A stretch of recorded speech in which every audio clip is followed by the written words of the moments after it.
अब देखो, मुझे बयानबाजी करके मुझे क्या ही फ़ायदा होना है। मैं तो जो भी सच्चाई है, जो भी प्रोटेस्ट के दौरान हुआ, शुरुआत से जो भी हुआ, वो तो मैं सब जैसा हुआ वैसा सच्चाई बोली है मैंने। और इस चीज़ का तो प्रूफ भी है हमारे पास कि जो प्रोटेस्ट की परमिशन है वो बबीता और तीरथ ने दिलवाई थी।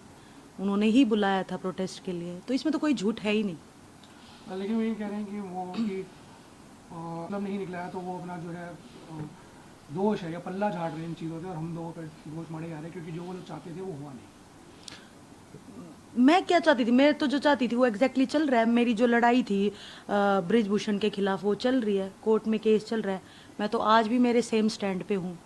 मेरे लिए तो जो टिल फर्स्ट डे से आज तक मैं अपनी सेम स्टैंड पे हूँ। जिसके लिए मैंने प्रोटेस्ट किया था, जिस चीज़ के लिए प्रोटेस्ट किया था, सेक्सुअल हैरेसमेंट के लिए, बहन बेटियों के लिए, तो उसके लिए मैं आज भी स्टैंड पे हूँ। तो मैं किस चीज़ का पल्ला झाड़ रही हूँ? ना ही मुझे किसी चीज़ की लालच है कि मुझे वो चीज़ पाना है, वो चीज़ मुझे चाहिए है। मेरी बुक आई है, उसमें जो भी सच्चाई थी प्रोटेस्ट से लेकर के, मेरी लाइफ से लेकर के, वो मैंने सब बताया है सच्चाई के रूप में। ये कहा बजरंग और विनेश जो पॉलिटिकल अब स्टैंड हो चुके हैं, विनेश जीत भी गई है कि ये किया ही इसलिए किया था ताकि जो है पॉलिटिकल एजेंडा उसमें क्लियर हो सके। नहीं नहीं, बिल्कुल नहीं। ये बाद में उनका ये निजी फैसला होगा कि उन्होंने कांग्रेस ज्वाइन की, उन्होंने पॉलिटिकल होना पसंद किया। लेकिन शुरुआत इस चीज़ से नहीं हुई थी। शुरुआत तो मैं अभी भी बोल रही हूँ, सच्चाई भी है। विनेश ने भी ये चीज़ मेंशन की है। विनेश के अगर बयान उठा करके देखोगे तो उसने भी यही मेंशन किया है कि प्रोटेस्ट की परमिशन दिलाने वाले बीजेपी लीडर्स थे, बबीता और तीरथ राणा।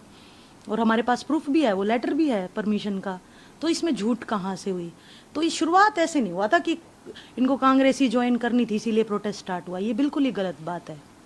तो उनका ये क्या कि साक्षी को कोई पद नहीं दिया गया, साक्षी को तो शायद आंदोलन के दौरान ये प्रॉमिस किया गया था साक्षी को कोई पद देंगे, नहीं नहीं लेकिन नहीं नहीं बजरंग और विनेश सिर्फ अपना साइड होकर चल दिए। नहीं नहीं, देखो, जो उन्होंने किया वो उनका निजी फैसला है। लेकिन जिस पद पे आज मैं बैठी हूँ, मैं खुश हूँ। मैं रेलवेज़ के लिए काम कर रही हूँ, मैं स्पोर्ट्स के लिए काम कर रही हूँ। और वही बात है कि पूरा लाइफ जो है स्पोर्ट्स की है, तो स्पोर्ट्स से जुड़े रहना, इससे बेहतरीन बात तो कुछ हो नहीं सकती। और मुझे कोई ऐसा पद का लालच नहीं है, ना मुझे राजनीति का कोई लालच है, ना ये है कि मुझे कोई पद चाहिए था वो नहीं मिला इसीलिए मैं ये सब बोल रही हूँ। मेरा काम है सच्चाई बताना। जो भी टिल शुरुआत से लेके अब तक हुआ वो मैंने पूरी सच्चाई बताई है। तो मेरा इसमें कोई स्वार्थ या कुछ भी ऐसा नहीं है। अच्छा, विनेश हुआ उसमें क्या आपको लगता है कि कोई पॉलिटिकल एंगल तक भी कह रहे हैं कि बहुत आरोप लगाए गए कि पॉलिटिकल एंगल है विनेश के साथ। नहीं, इसमें देखो, मैं किसी की गलती नहीं बता सकती कि भाई किसी की गलती है इसमें। विनेश ने अपना 100% कोशिश की। मैं समझ सकती हूँ कि उसके साथ क्या बीतती होगी, उसने कैसे वो फेज़ अपना हैंडल किया होगा। क्योंकि मैं भी उस सिचुएशन से बहुत बार गुजरी हूँ। 200 ग्राम वज़न रहा है, 700 ग्राम वज़न रहा है। तो यूडब्ल्यूडब्ल्यू में देखो, 100 ग्राम तो ज़्यादा ही है। 10 ग्राम 20 ग्राम से भी जो है डिस्क्वालीफाई होते हैं रेसलर। बहुत सारे रेसलर्स हुए हैं डिस्क्वालीफाई। तो इसमें ये नहीं है कि उसके साथ कुछ गलत हुआ है, जैसा मेरा मानना है। हालांकि लेकिन उसने, कौन चाहेगा कि अपना गोल्ड मेडल ओलंपिक से जो है वो छोड़ दे?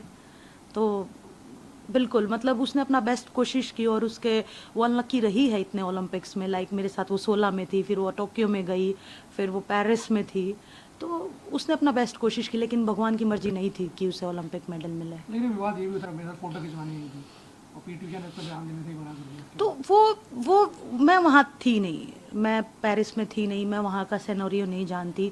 क्या वहाँ उसकी माइंड स्टेट था विनेश का उस समय पे, कितनी परेशान थी वो मैं टोटली समझ सकती हूँ। क्योंकि एक एथलीट की भावना एक रेसलर एथलीट समझ सकता है इजीली। तो वो उसने परेशानी में आ करके, जो भी है वो उसके निजी विचार थे, उसके निजी बयान थे वो। तो ये गीता ने भी उनके लिए ट्वीट करा कि आप उनको भूल गए, महावीर फोगाट का। और ये कंट्रोवर्सी होती है कि उन्होंने महावीर फोगाट का नाम कहीं भी नहीं लिया। पूरा उन्हें एक लंबा चौड़ा लेख भी लिखा गया कि महावीर फोगाट उन्हें कुश्ती में वापस लेके आए थे। और महावीर फोगाट ने भी ये कहा कि अभी राजनीति में नहीं जाना चाहिए था, अभी कुश्ती खेलनी चाहिए थी। सबका अपना जीवन का डिसीजन लेने का हक खुद का होता है। तो विनेश का ये था, उसकी उसे आगे कुश्ती नहीं करनी, राजनीति ज्वाइन करनी, वो उसका फैसला था। उसको किस किस ने कोचिंग दी वो डीपली मैं नहीं जानती हूँ। वो उसका पर्सनल फैसला है कि वो किस किस को क्रेडिट देना चाहती है, किस किस को थैंकफुल है वो उस स्टेज पर पहुँची, इस लेवल तक पहुँची। तो वो सिर्फ विनेश के ऊपर है कि वो किसको। जो वेट कैटेगरी का मसला है तो क्या ही हो, क्योंकि ये भी लगा कि ये मतलब सिर्फ 100 ग्राम की बात थी। नहीं, होता रहता है ये। मेरे अखाड़े की एक रेसलर है, वो भी 200 ग्राम से डिस्क्वालीफाई हुई। और भी बहुत अदर कंट्रीज़ के रेसलर काफ़ी टूर्नामेंट में डिस्क्वालीफाई हो जाते हैं 100 ग्राम से, 200 ग्राम से, 50 ग्राम से। तो हालांकि वही बात है, हमारे लिए तो बहुत अच्छी बात थी कि विनेश प्रूव कर रही है। 40 दिन रोड पे सोई, साल 1.5 साल से मेंटली हमने ये प्रोटेस्ट किया, ये इन सब से हम गुजरे। उसके बाद उस लड़की ने सब कुछ झेल करके वहाँ तक पहुँची, फाइनल में पहुँची। तो कोई भी नहीं चाहेगा कि उसके साथ ऐसा हो, और उसने तो इतना प्रूव करके दिखा दिया था कि हाँ, यहाँ भी फाइटर हूँ और वहाँ भी फाइटर हूँ। लेकिन जो 100 ग्राम का हुआ, वो देखो, वो रूल्स है, रूल्स को तो कोई कैसे ही, मतलब सबके लिए सामान्य है रूल्स का। लेकिन कहीं ना कहीं बैठने में जो है उन्होंने भी ये कहा, जो ओलंपिक मेडल नहीं आ पाए, कुश्ती सिर्फ एक ही मेडल आया, कि नुकसान आंदोलन की वजह से हुआ। अगर आंदोलन ना होता तो कम से कम 3-4 मेडल हम और कंफर्म कर सकते थे। नहीं नहीं, यूं बता दो कि आंदोलन से पहले तो सिर्फ मैक्स, अब की बार तो सबसे ज़्यादा लड़कियों ने क्वालिफाई किया। 6 वेट कैटेगरीज थी, 5 लड़कियों ने क्वालिफाई किया। हालांकि विनेश का मेडल छूटा, 2 मेडल्स तो अब की बार भी कंफर्म ही थे, अमन का आया और विनेश का। हाँ, तो ये तो बोलने के लिए तो कुछ भी बोला जा सकता है। तो ये क्यों नहीं बोला कि 5 लड़कियां कैसे क्वालिफाई की? तो परफॉर्मेंस में तो बेहतर ही था, मेडल भी था लड़की का, हम तो मान के ही चल रहे हैं कि मेडल तक तो वो पहुंच ही गई थी। तो कहीं का अभी भी आपको लगता है कि जो कुश्ती पे जो अभी भी जो कहीं अधिकार है वो ब्रिजभूषण जी का ही है? हाँ, देखो अभी भी जो है आईओए ने उनको मान्यता नहीं दी है फेडरेशन को, और फिर भी वो इलीगल तरीके से टूर्नामेंट के नाम बदल बदल के टूर्नामेंट करा रहे हैं। तो बिल्कुल, मतलब फेस चाहे किसी का हो, लेकिन चला उसको ब्रिजभूषण ही रहा है। उन्होंने भी हालांकि जो विनेश चाहा था कि कुश्ती में भी गंद मचाया, पार्लियामेंट में भी गंद मचाने आ गई है। ब्रिजभूषण को तो जो भी बोलना है देखो वो बोलेगा ही, हम किसी को चुप नहीं कर सकते, सबके अपने विचार रखने की आज़ादी है। तो वो बस बोल रहे हैं, उनको जो भी समझ में आ रहा है, गलत सही, वो जो भी बोल रहे हैं। गंद मचाने वाली बात तो, मतलब कुश्ती में क्या गंद मचाया? कुश्ती में तो उसने हमेशा नाम रोशन ही किया है। कि स्पोर्ट्स बिल जो है वो आने वाला है, अभी सुनने में आया कि स्पोर्ट्स बिल जो है सरकार ला रही है, और नवंबर में जो पार्लियामेंट सेक्शन होगा उसमें पेश कर दिया जाएगा। तो आपको लगता है कि स्पोर्ट्स बिल एक अच्छी चीज़ आ रही है? नहीं, बिल्कुल, ये एथलीट्स के लिए बहुत बड़ी बात है और होना भी चाहिए कि मतलब जहाँ भी थोड़ी मोटी कमियां हैं सुविधाओं की, स्पॉन्सरशिप की, या उनको कोचेज़ की, फिजियोज़ की, अगर ये सब अच्छे से पास होगा तो एथलीट्स को प्रॉपर तरीके से सुविधाएं मिलेंगी, जो भी कमियां हैं वो दूर होंगी, प्रॉपर तरीके से इन आउटसाइड कंट्रीज़ में ट्रेनिंग मिलेगी एथलीट्स को, तो बेहतर ही है इन चीज़ ये सब।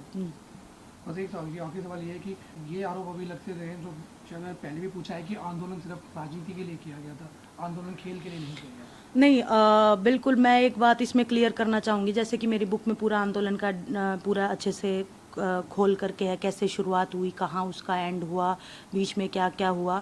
तो ये सबसे पहले तो ये राजनीति बिल्कुल भी नहीं था। सबको पता है कि ब्रिजभूषण कल्प्रिट है।